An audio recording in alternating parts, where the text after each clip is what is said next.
مقصد کے بغیر زندگی، یہ سوچا بھی نہیں جا سکتا کہ ایک مسلمان، ایک انسان اشرف المخلوقات ہو اور وہ پھر مقصد کے بغیر زندگی گزاریں۔ اور سب سے بڑی جو نعمت ہے جو اللہ تعالیٰ نے ہمیں عطا فرمائی ہے وہ زندگی ہی کی نعمت ہے۔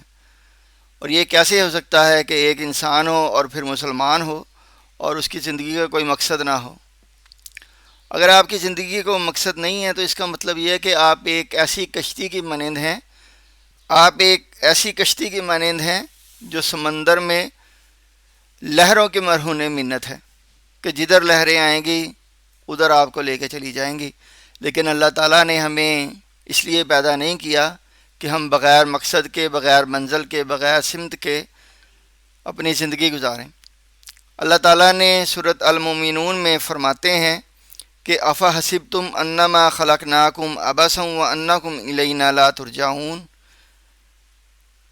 کہ کیا تم نے یہ گمان کر رکھا ہے کہ میں نے تمہیں ایسے ہی بے مقصد پیدا کر دیا ہے اور تم میری طرف لوٹ کر نہیں آؤ گے؟ تو یقیناً ہم نے اللہ کی طرف لوٹ کے جانا ہے، اور پھر زندگی کیسے گزاری اس کا جواب دینا ہے۔ اللہ تعالیٰ نے جو ہمیں زندگی عطا فرمائی ہے اس کا مقصد تو اللہ تعالیٰ نے قرآن مجید میں فرمایا ہے کہ وما خلقت الجن والانس الا لیعبدون، کہ ہم نے انسانوں اور جنوں کو پیدا کیا ہے کہ وہ میری عبادت کریں، یعنی میری فرما برداری کریں اور میرے کہنے کے مطابق اپنی ساری کی ساری زندگی گزاریں۔ تو آپ کی زندگی کا اگر مقصد نہیں ہے تو پھر آپ اپنی زندگی کا مقصد بنائیں، اور سب سے جو بہتر مقصد ہے وہ ہے اللہ تعالیٰ کی اطاعت و فرما برداری کرنا، اللہ تعالیٰ کی جو ہے عبادت کرنا، اور یہی مقصد اللہ تعالیٰ نے قرآن مجید میں بیان فرمایا ہے۔ دنیا میں جتنے بھی عظیم لوگ آئے ہیں ان کی زندگی کا کوئی نہ کوئی مقصد تھا۔ جتنے بھی انبیاء کرام آئے ہیں ان کی زندگی کا مقصد تو یہ تھا کہ انسانوں کو خبردار کیا جائے اور رب سے ملایا جائے۔ لیکن انبیاء کے بعد اگر ہم دیکھیں، سائنسدان ہوں، مصلحین ہوں، مفکرین ہوں، یا جتنے بھی بڑے بڑے عظیم لوگ ہیں، تو ان کی زندگی کا کوئی نہ کوئی مقصد ضرور تھا۔ تو اگر بندے کی زندگی کو مقصد نہیں ہوتا تو بندہ